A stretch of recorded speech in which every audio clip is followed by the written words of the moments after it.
Hey, what's up, you metal maniacs? This is Max Kolesne from Krisiun, and you are watching The Age of Metal.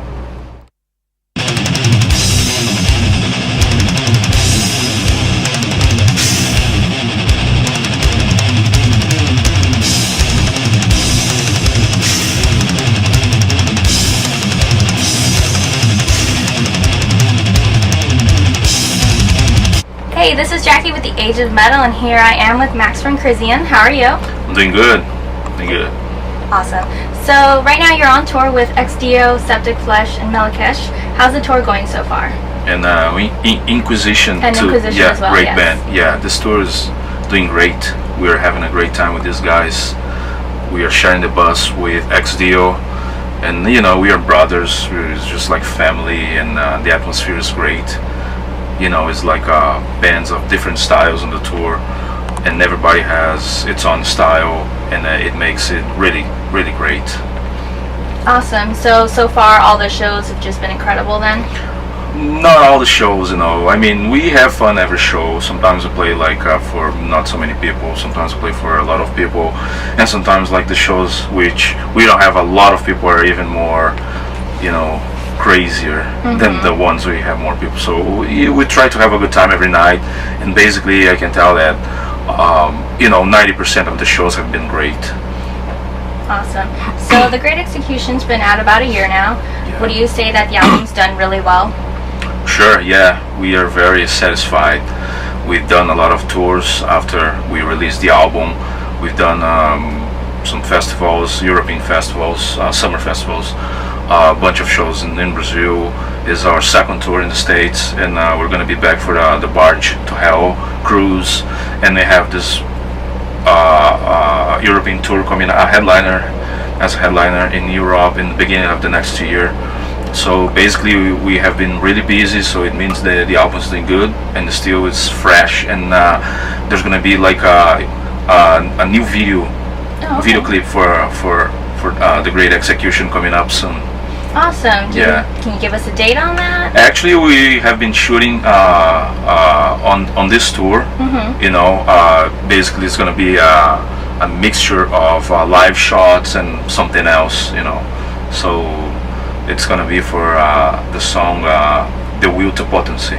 Oh, okay. Yeah. Awesome. Well, everyone should go look out for that whenever it comes out then. Sure, exactly. Yeah. It's gonna be out shortly, probably in 1 month or 40 days, something like that. Great. So, like you just mentioned, you are going to be part of Barge to Hell. How excited are you guys to be a part of that? Wow, we are very excited.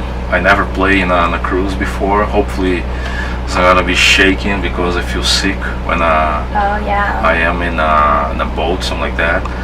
But some friends I have, they told me that you don't even feel when we're playing. You don't even feel that the cruise is moving. So I think it's gonna be good. It's gonna be alright. And there's gonna be a lot of friends too. A lot of bands that we know, and I'm sure we're gonna have a good time. Yeah, there's so many bands, and I'm sure you're gonna meet so many people there. From all different parts of the country.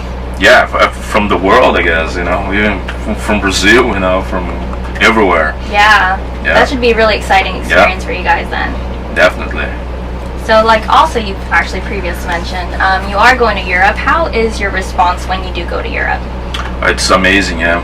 Yeah, lately, especially for the last few years, all the shows and the tours we've done there has been incredible. We have a strong following there, and with the Great Execution, I think the band was, kind of step ahead, and we're doing really good in Europe, and we're gonna do this tour, headlining tour, and we're very, very excited. Have you done many headlining tours lately? Yeah, well, actually, we've done one in Europe this year in February, and in South America we always headline basically, and in Europe we do sometimes we do a headliner, sometimes depends if we have some strong band which offers direct support, whatever, then we go and do it. And here in the States, hopefully in the future, next year, we might be able to do a headliner tour. you feel your fan base is growing here a little bit more every year?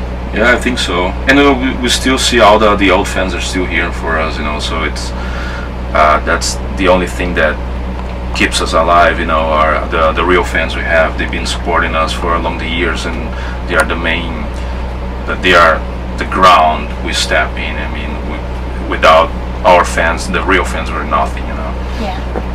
So the band has been around quite a few years, almost about 20 years. Yeah. Did you ever think back then that you would become who you are today and still be here? Well, actually, in the beginning, we're just like young kids trying to play some crazy music, angry kids trying to play extreme death metal, and but after the first album and the first shows, when we start doing shows around the city where we live, and then we're just getting more serious into that. We're changing and trading tapes with small record labels and bands and fans, whatever, and we're kind of trying to get our name out there, Yes. And then we hooked up with the record label, and then things just were getting more serious, and then we got more serious into that too, Then we had this goal to, okay, man, if we have this band now, let's try to break through and try to have our name out there in the scene, and play in Europe, in the States, and have to be a professional band in the scene, So we're happy that we made it. Was it a little bit more difficult because you were in South America? Yeah, I think it is. Yeah, definitely, it's harder for the bands from South America. It's always because you're here, in the States where everything happens. In Europe also it's easier if you have a band. But I know a lot of bands from here, and in Europe, they even being here doesn't help a lot. The scene is complicated. The music business is complicated. You have to hook up with some good record label or some good tour agency, whatever. So then you have your name in the scene. You are able to keep growing and to have a steady career, But of course, it's difficult. It's more difficult for South American bands, definitely. I think nowadays it's getting a little bit easier because you have the internet, you have all this global communications faster, and I think there's a lot of people always looking for something interesting, different, or crazier, whatever. And then the chances are there for everybody, Yeah, and it's cool that a band from South America, a country that most people not really think that death metal would come from there, and you guys are amazing. So cool, thanks. Yeah, actually, in South America, there has always been good extreme metal bands, since from the 80s, like Sarcophago, Sepultura, Chacal, a bunch of old bands, but people only know Sepultura basically. Sarcophago, they're well known. They're like a cult band in the underground, but not many people know them. We had a strong scene in the 80s. That's what inspired us to start the band. All those old extreme bands. So we have strong roots, like extreme South American metal. Yeah. So when you do play South American shows, would you say you have more of a big following there compared to any other country? Yeah, I think so. Depends, especially like in Brazil is our country where we are from. It's always kind of special when we play there. And I mean, it's different.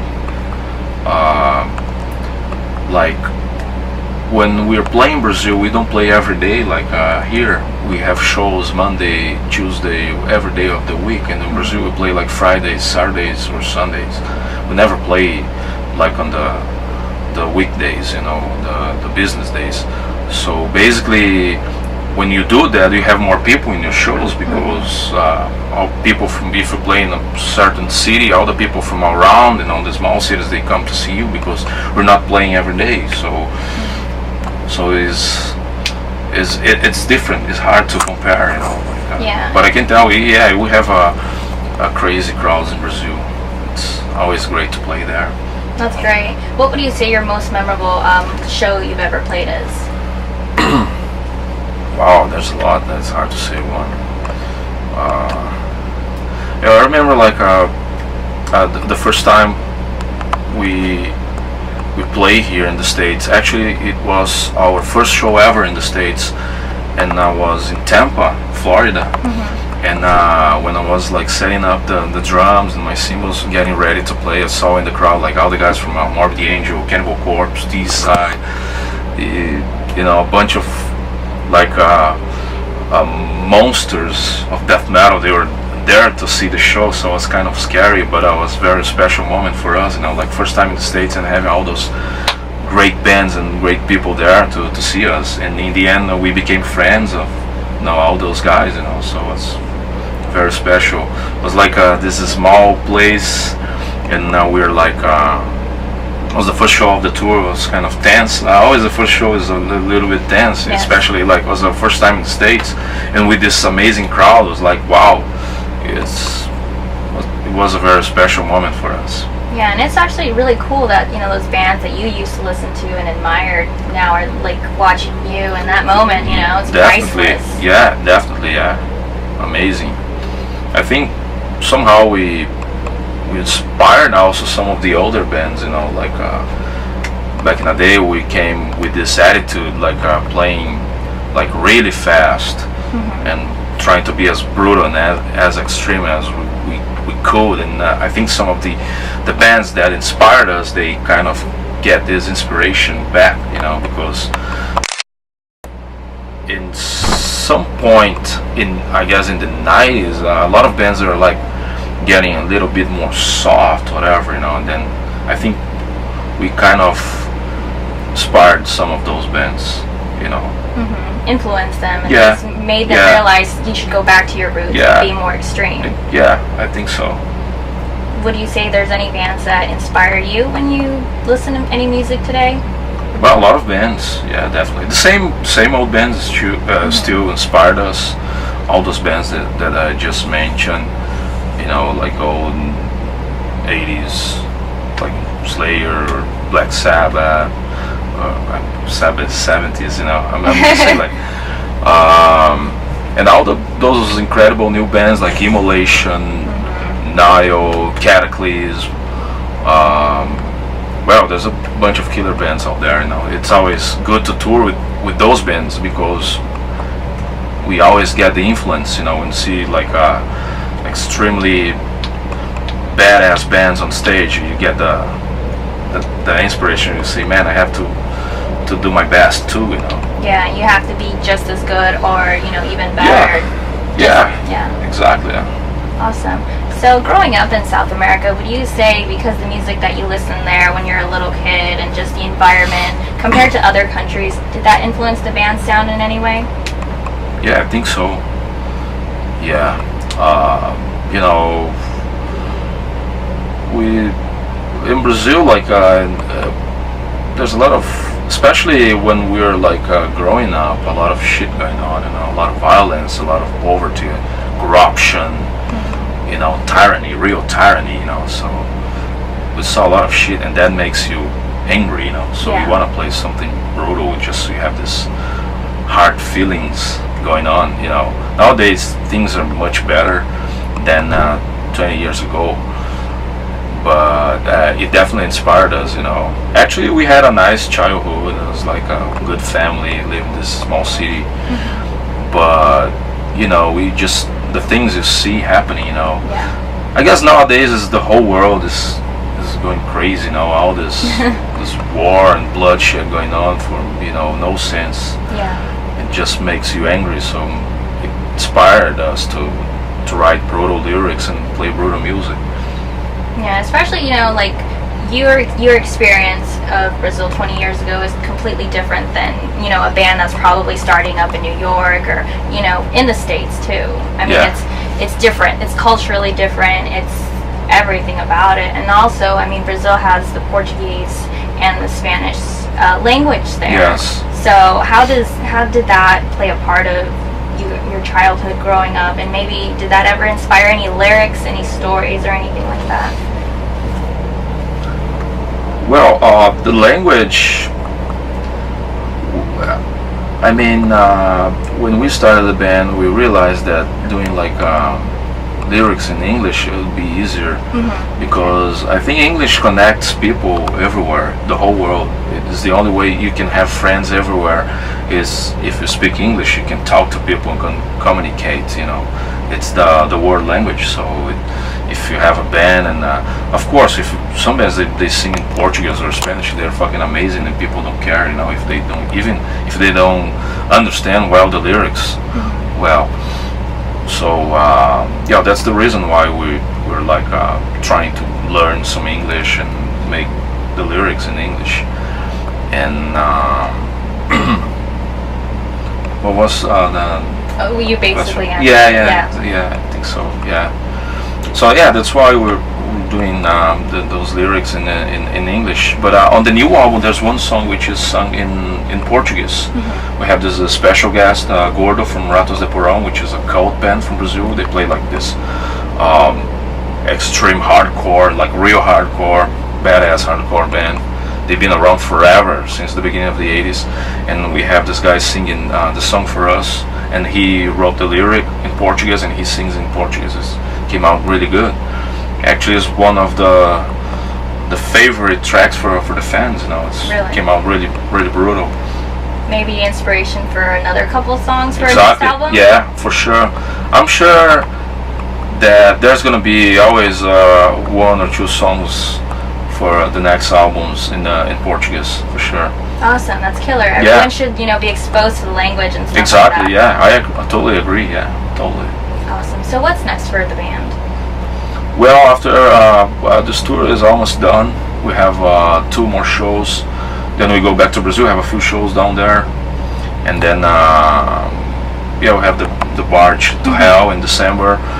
A bunch of shows in December in Brazil, and then January, February, go to Europe for the tour, and then after the European tour, I might start writing new stuff for the next album. Then let's see what's gonna happen. Cool. Alrighty, well thank you so much for joining us today, and good luck with the rest of the tour. Safe travels back home, and again, thank you. Thank you, appreciate it. Thanks a lot.